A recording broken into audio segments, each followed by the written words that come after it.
heard during the podcast that are not in my voice are placed by third-party agencies outside of my control and should not imply an endorsement by Weird Dark. Nestled away within the rolling foothills of the Moncoyo mountain range in the province of Zaragoza, Aragon, Spain, is the tiny village of Trasmoz. The town has a long history, with its origins as a lordship dating back to the 12th century. My name is Darren Marlar, and I currently live outside Chicago in a small town called Loves Park, which is just outside Rockford. I'm essentially on the Wisconsin-Illinois border. I have a radio show and a podcast. It actually started as a podcast. It's called Weird Darkness.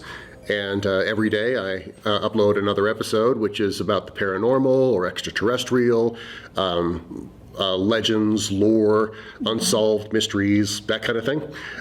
But it actually did become a radio show in September of last year. So, congratulations. Yeah, well, thank you very much. Thank you. And good luck with your show. Thank you. Yeah, so far it's been almost a year now, and nobody listens. But I'm kidding. Yeah, I've got about 44 radio stations that it's on right now, and we're hoping to grow in the near future. And I do that just so I can get that many more people listening to the podcast more than anything else. So, how you getting all this information or testimonies about the paranormal or any other activities you taking from the internet because it's very easy, or you doing your research? A little bit of both. Actually, I do use the internet and go to what others have done, their work. Of course, always giving them credit, both audibly, in the podcast as well as in the show notes, because I never want people to think that these are my stories that I've written. But that being said, I also have my listeners who call themselves weirdos. Because it's weird darkness, and they apparently are not offended by being called weirdos, but they will send me their stories now since they've been listening for a while, and they said, you know what, I've been listening to you, and I think maybe I'm brave enough to finally tell my story. And so they'll send me their stories, which I have permission to use, obviously, and once in a while I'll either write something myself, which is more on the fictionalized side. If I'm doing a podcast, for example, if one of the stories is about werewolves, I might write my own fictional werewolf story just to start the podcast off, just to kind of give it some flavor before we kick into the actual information. And I've also hired, I've actually gone out and paid writers to do some research. One who's extremely talented, his name is Stu Wallen, and he actually did one for me with the Betty and Barney Hill UFO case, and he did a wonderful job with it. So that's I kind of use any and all of those to create. He made them in person? No, but he did the research. He went online, but rather than using somebody else's writing, he went online to find the information, and he wrote something unique and original, specifically for the Weird Darkness podcast. Okay, let's open the window for darkness. Okay. What is the most crazy or creepy thing you have a show about this? The most exciting. Wow. Well, the most exciting is different than the creepiest. Maybe they can be creepy. Because I mentioned werewolves earlier because that happens to be one of my favorite cryptids. So I just did that. But is that the real? Pardon? It's a real werewolf. Some people believe so. I really don't know if they're real or not. I try not to make those. I try not to make decisions as to what I'm reading or narrating, whether it's true or not. I take the word of the author. So if they say it's true, who am I to tell them otherwise? So at the end of every episode, I say everything on Weird Darkness is purportedly true. So that way I kind of cover things. And some things are really bizarre. Sometimes they're very, very believable. I think some of the craziest things are really something that a lot of people will experience themselves, and that's sleep paralysis. And the reason I say that is because I've experienced sleep paralysis myself, and it was the scariest thing that I have ever experienced in my life. And I'm convinced that there's a demonic influence in that. Because so many people report something very similar. where now you might know about the old hag syndrome, where people will wake up but they can't move. It's the sleep paralysis. So all they can do is really kind of look around, but they can't scream, they can't move, and they feel that there's a pressure on their chest, like something is sitting on them. Sometimes they actually see some sort of being, and quite often it's an old woman, kind of like the stereotypical witch, look. Shadows. Both, actually. And it's interesting that you bring up shadows, but the physical does happen a lot, but the shadow is what I experienced. The only way I can describe it is a large demonic presence. And I say demonic because I have never felt that kind of evil ever in my life. I know people can have experiences with shadow people, and they may not feel they may not feel like they're in danger at all. Sometimes they're afraid. Sometimes they feel like maybe they're actually friendly. This was demonic. It's just nothing but a big, large, black mass. You could almost kind of tell the outline of what it is, but not really. And it was blacker than black. It's like there was a complete nothingness there. And I don't remember if it really did have the red eyes or if I'm just putting that into my head now, but I can imagine looking down at me like that. And even though it was not on me, it was looming over me. But just that was enough to scare the dickens out of me. Right, kind of like looking over me on my bed, looking over. And that image, I've had a lot of people say that their sleep paralysis event was almost exactly like that. So that makes me think that there is an actual demonic presence, that it wasn't in my mind. And I am a spiritual person. I'm a Christian, so I believe in angels and demons. And so I truly believe that was a demonic presence. Nothing that would be able to possess me, because I am a Christian, and he who is in me is greater than he who is in the world. But that doesn't mean that I can't have demonic oppression. And they can wreak havoc on anybody's life if they want to. And that happened only one time or multiple times? Once. Once. That was more than enough. I don't need it to happen any more times. Don't encourage it. Do you have any explanation of why that happened? Not at all. I will say that it happened shortly after I started the podcast.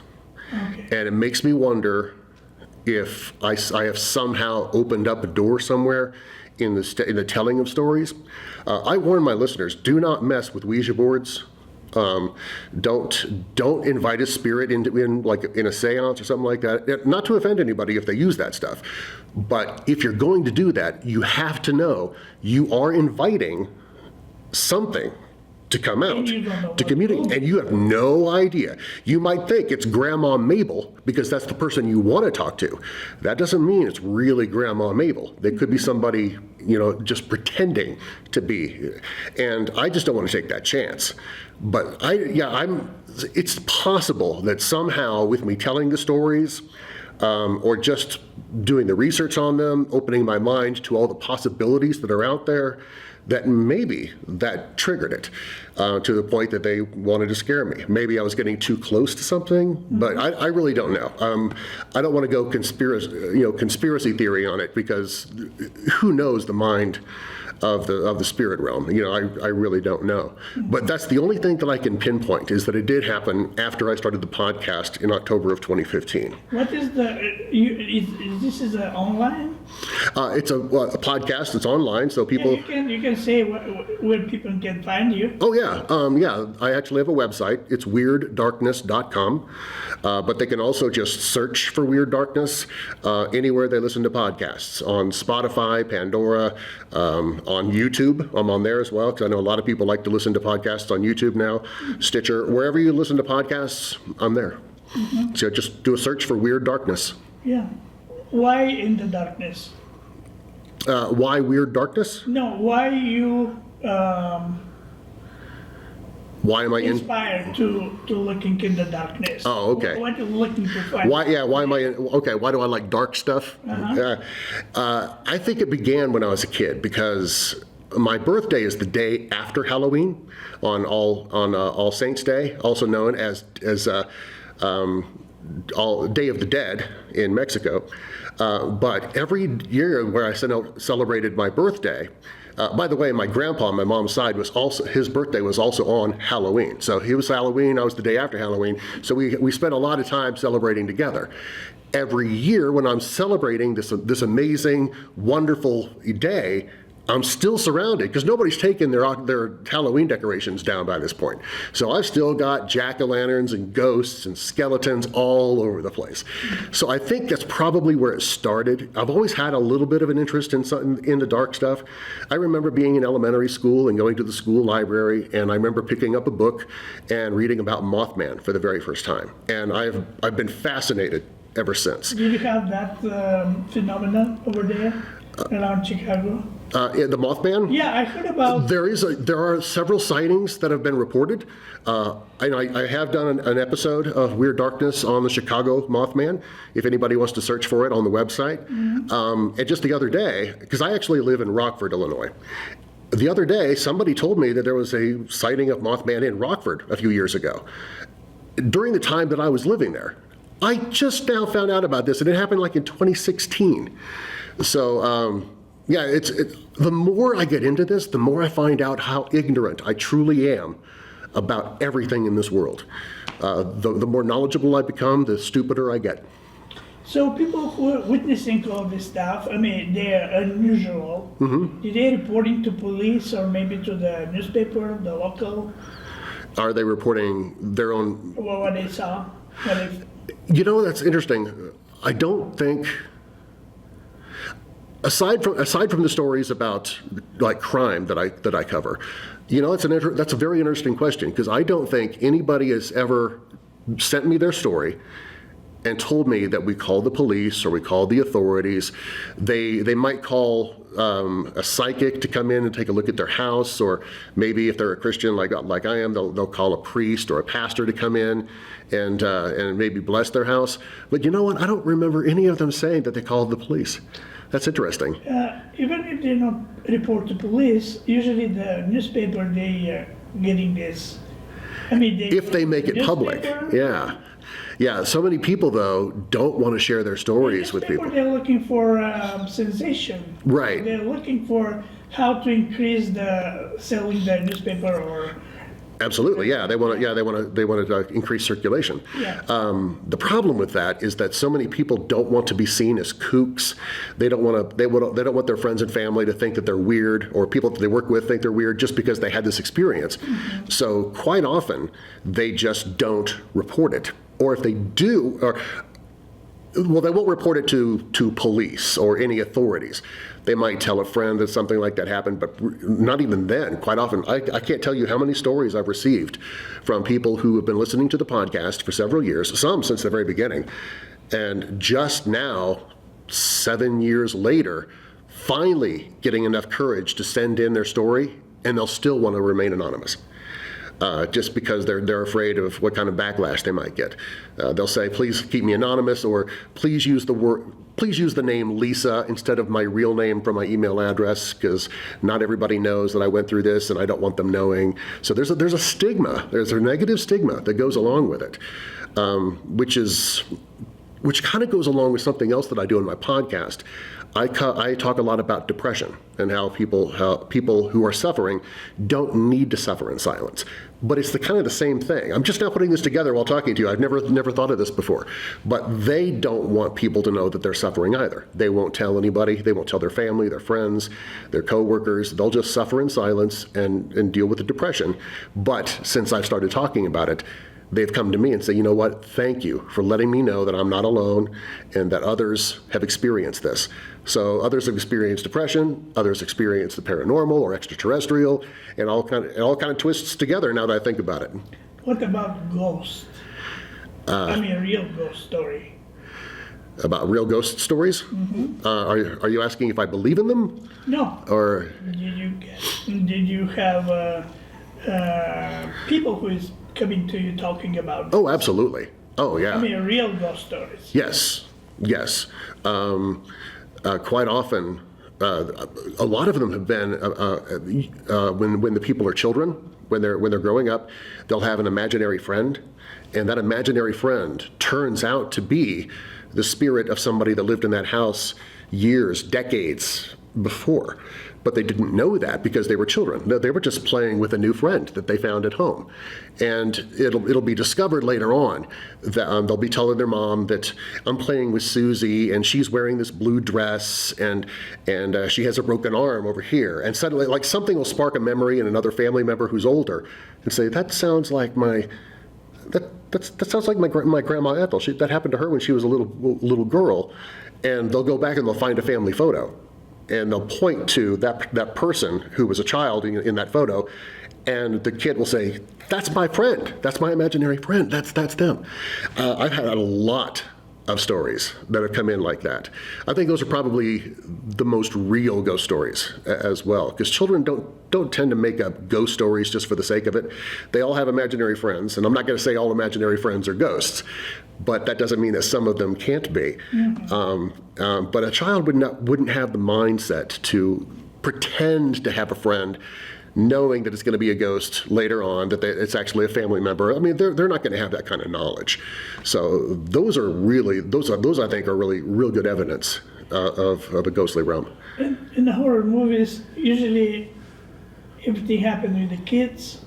They see something, they are interacting with these new friends, mm-hmm. imaginary friends, and after a while, they start getting possessed from these entities, right? Even getting much more worse. Mm-hmm. Did you have a story like that?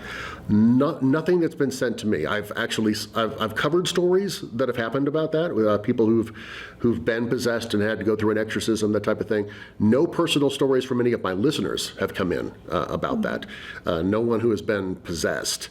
I'm sure that they probably know people that have dealt with some sort of demonic oppression, or maybe even possession. They just don't know about it. But nothing like that. Nothing like the Exorcist movie. Nothing like that. Or the exorcism of was it Emily Rose? I think was the movie. Something like that. Nothing quite to that extreme.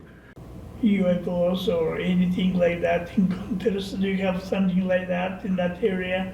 Yeah, actually, I cover UFOs and the extraterrestrial quite a bit mm-hmm. in the podcast, and I have to thank some people for that, like Nick Adair. Nick Redfern. I'm sorry. He's just amazing with that. Also, Marcus Lau from UFOinsight.com. He's got some great stuff that I share. It's interesting. I've been talking to people here at the UFO Disclosure Symposium, and so many people here have their own experiences with UFOs and extraterrestrials, but I don't get a lot of those from my listeners. They'll talk about the paranormal. They'll talk about those imaginary friends, or they'll talk about seeing a shadow person, or a black-eyed kid, or the sleep paralysis that we were talking about earlier. But I cannot remember a single incident where somebody, except for saying we saw this UFO somewhere, but other than that, I have not received a single story from someone who's actually had an extraterrestrial experience, like actually meeting an alien or seeing one in person. But I'm getting a lot of stories here at the UFO Disclosure Symposium, and a lot of people have said they're planning on sending those stories in. So you will hear those stories on the podcast very soon. How dark is the darkness? That's a big question. How dark is the darkness? Darkness, if you're asking what my definition of darkness is anything strange and odd. So I'll cover the whole gamut, from maybe a fun story from somebody that lived the freak show circuit, and actually had a great attitude about it. Something just kind of odd like that. Not necessarily scary, just odd. But all the way to the dark demonic entity that I was telling you about, where it's so dark, it's blacker than black, and the evil is so prevalent. So darkness covers the whole gamut. It's like shades of gray the whole way through. But if you like anything strange, odd, or bizarre, then I kind of put that into the darkness realm. Why people is more exciting with the darkness than the light? I don't know. I've been asked this question before, and I really don't have a good answer for it. Why do people like horror movies as opposed to watching a comedy movie? And I really don't know. I've heard different theories that sometimes it's fun because you know that there's the danger there, but you also know that it's harmless to you, so you can enjoy it that way. Some people like the thrill of it, kind of like adrenaline junkies who want to jump off a cliff into a river. The thrill of just being scared, knowing that it's safe to be scared, but getting that scare and then getting the relief afterwards. I think for some people is kind of a rush. Other people, I think, are just drawn to dark things because of their personality, which kind of goes back to the depression that I was talking about earlier. I've known a lot of people who suffer from depression who also have a tendency towards the dark. They like horror movies. They like podcasts such as my own.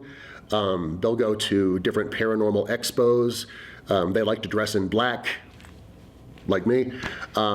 I'm a goody two shoes. You know, I've never been drunk. I've never done drugs. I've never done anything like that in my life. But I still have some sort of darkness in me somewhere, and I have a hard time explaining that. Aside from the fact that I suffer from depression, and maybe I'm drawn to that. Plus, of course, my birthday being right after Halloween. There are so many different ways and reasons that people would want to get into stuff like this. And I'm sure the horror movie people would love to know too, because they're making a fortune off of them. And if they knew exactly what it was that triggered them, they would be doing it even more. You know, this horror houses, people pay. They stand in line. They pay a lot of money to go in to be scared. Isn't that crazy? I went through one of those in my life, and I didn't find it scary. But it was still fun. But I don't know why people do that. I really don't. But again, it must be because they like the thrill of it. They like being scared, knowing that they're going to come out of it alive, and that you only have to endure it for like a half hour before you walk out the door, and then you can laugh about it. Yeah. And you can say, I saw you. You screamed like a baby. You wuss. So you rib your friends and family, but it's like a bonding experience, I think, for that. And that could be another reason, because horror movies are so much more fun to watch when you're with a friend, something like that. You can both be scared at the same time, and say, you were startled before I was. You screamed. I know you screamed. Yeah. I think maybe there's a bonding experience there for those haunted houses. Thank you very much for your time to share with us.